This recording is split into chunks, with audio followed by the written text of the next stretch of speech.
So the organization is called. Consejo de Resistencia en Defensa del Immigrante, which translates to Resistance Council in Defense of the Immigrant. Okay. And your name? Omar Lopez. Okay. And I'm a member of the Central Committee for the Consejo. Okay. And then I assume you've been involved in Chicago's activist politics scene for a while? About over 60 years. Okay. Yeah. We were there at May Day, so it was a great event, obviously. It brought a lot of people out. What have you kind of seen change in the activist scene since Trump was elected?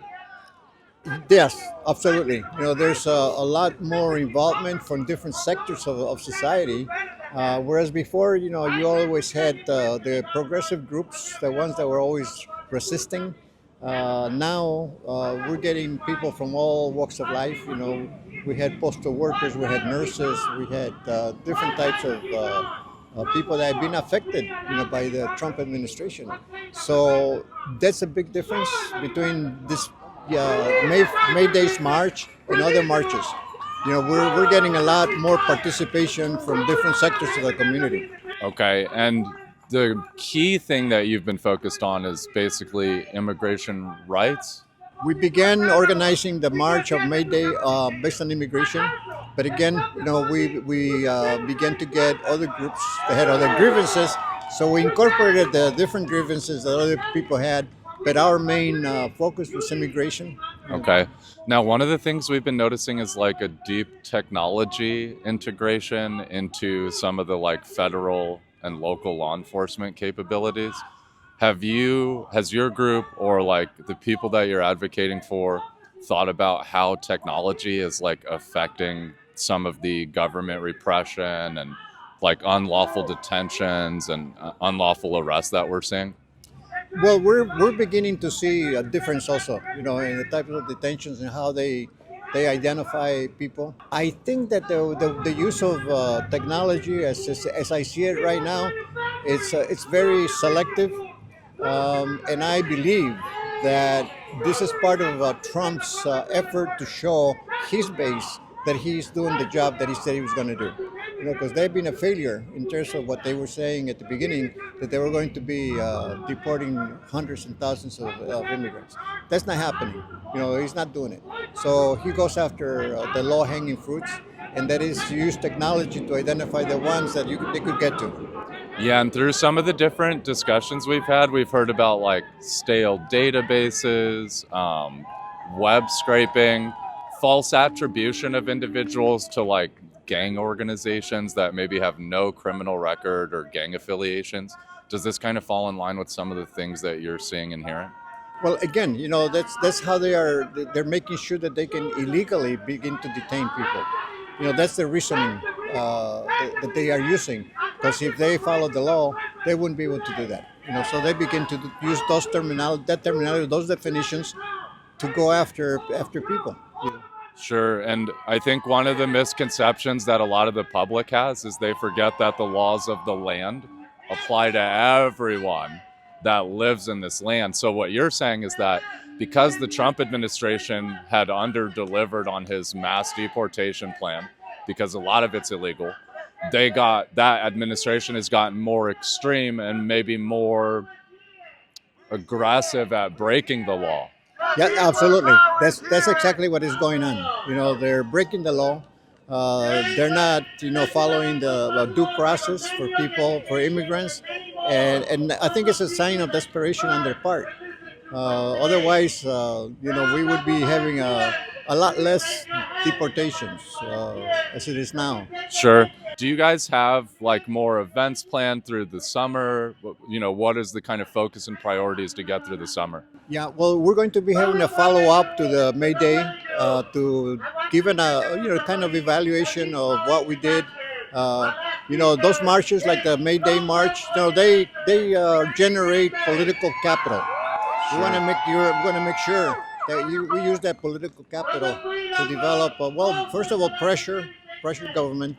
But another one is, to begin to get our elected officials to really begin to systematically begin to work on immigration reform, because in the past that hasn't happened. So right now we're going to have to use that political capital to pressure the institutions, to do right. But we're also going to be meeting about follow up. We have a very broad-based coalition that we want to keep active, and keeping the pressure on the government. Trump cannot continue with his offensive for too much longer. He's losing. He's losing in the courts. He's losing with the public. His base is getting all upset. And so it is our opportunity to come up with programs, with initiatives, and continue the fight. Okay, and we also were surprised. We didn't know that Brandon Johnson would be there on Thursday. Has he been supportive or put up good policy proclamations at the city level? Like, how do you feel that Brandon Johnson has been supporting these efforts to kind of defeat this basically illegal federal government operation that comes into our city? Yeah, well, first of all, the mayor is comes from grassroots organizing. That makes a big difference. So his heart is in the right place to begin with. He's also following the tradition of Harold Washington. Harold Washington was the one that made Chicago a sanctuary city. Okay. So he's following that kind of policy. He's supporting us, and I think that makes it a little bit more difficult for ICE to function in the city of Chicago. And we haven't seen them, very active here. They may be going to the suburbs, or go other states, but Illinois it's been a pretty good state for Okay. immigrants. Yeah. And would you also say JB Prittsker at the state level has been pretty supportive, or do you have any kind of thoughts on that? Well, he has taken public positions in support. We want to see that translated into resources. I think that's where he's going to have to show it. But he has publicly made very good statements, and he's been standing, in the right spot in terms of the immigrant community. Okay. And I guess I think what like a lot of Americans are ignorant about is like you have these like some of these like white nationalist movements will tie back to this idea that America was largely Anglo-Saxon, which that actually never existed. There was maybe like a small period in like the 1600s, maybe the mid 1700s where there was a Anglo majority, but not like a super majority of like 90 or 100% people. So I think a lot of Americans are kind of forgetting how diverse the land has been before the country was formed, before the settlers came, before, this kind of evolution. What's your kind of like family history to the United States, but also when you're speaking to the kind of global movement and trying to protect immigrants, like what communities are you connected to? Okay, I'm Mexican. Okay. And I came from Mexico, so I'm here as an immigrant, and we understand that we've never left here. Yep. This has been our land for ages and ages. It's just that the people that came in 1770, was it 1776? No, that was the pilgrims that came first. Oh, so it was like mid 1600s, I think. 1600s. Yeah. Then with their structures, they divided the land. And so it's all just political lines. But our people have been going back and forth. Everywhere we have moved. Back and forth all the time. The problem right now is the what they call the borders. But it's imaginary. It's Sure. imaginary, And so our people have always crossed the border. It's more difficult right now, but I can tell you that that's not going to stop. It's not going to stop. It's part of our land. It's part of our history. It's part of our tradition to, because first of all, human movement is a natural movement. Labor moves around, so as long as the United States needs cheap labor, they'll open up the borders, eventually, But we have a history here, and we're not going anywhere.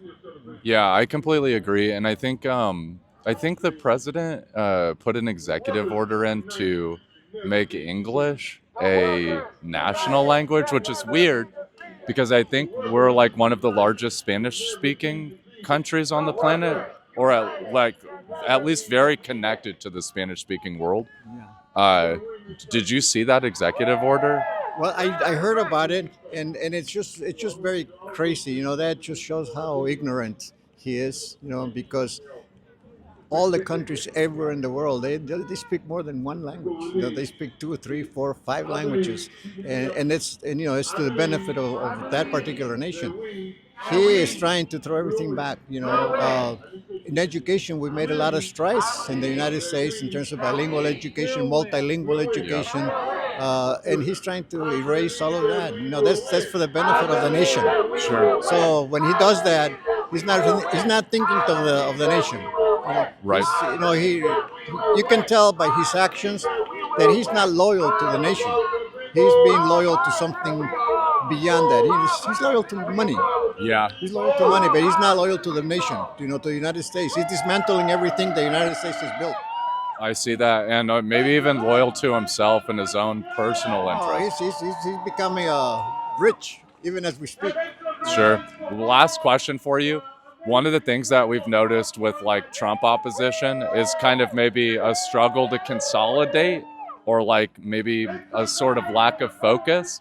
Do you have any thoughts on that? Maybe you're seeing it differently.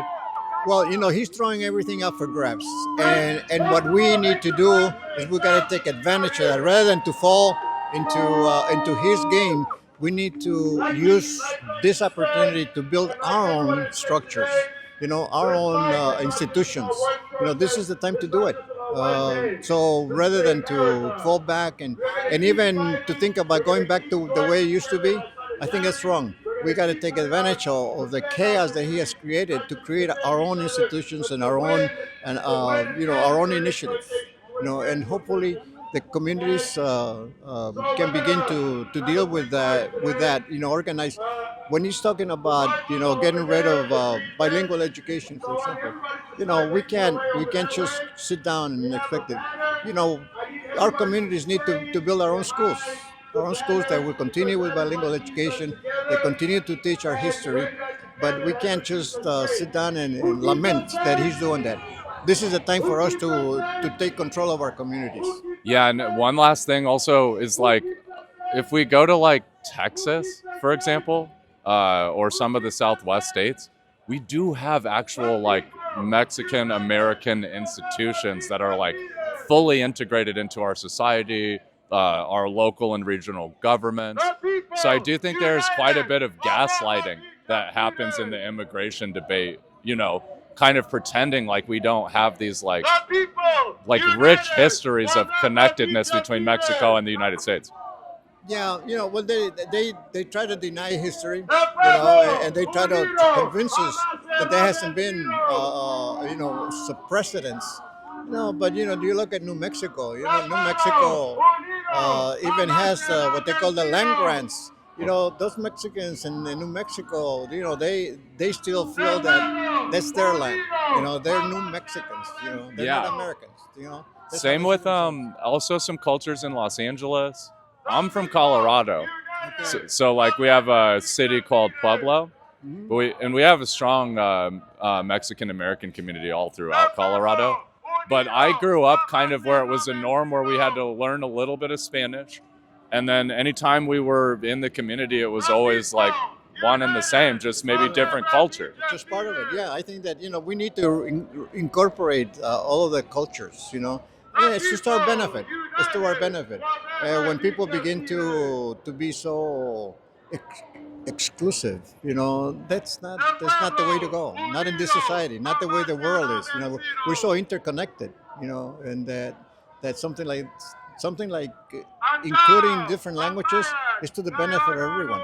I completely agree. Thank you so much. All right. Thank you. It's nice to meet you. Nice Hopefully meeting you. we'll catch you again. Okay. Thank you. Thank you.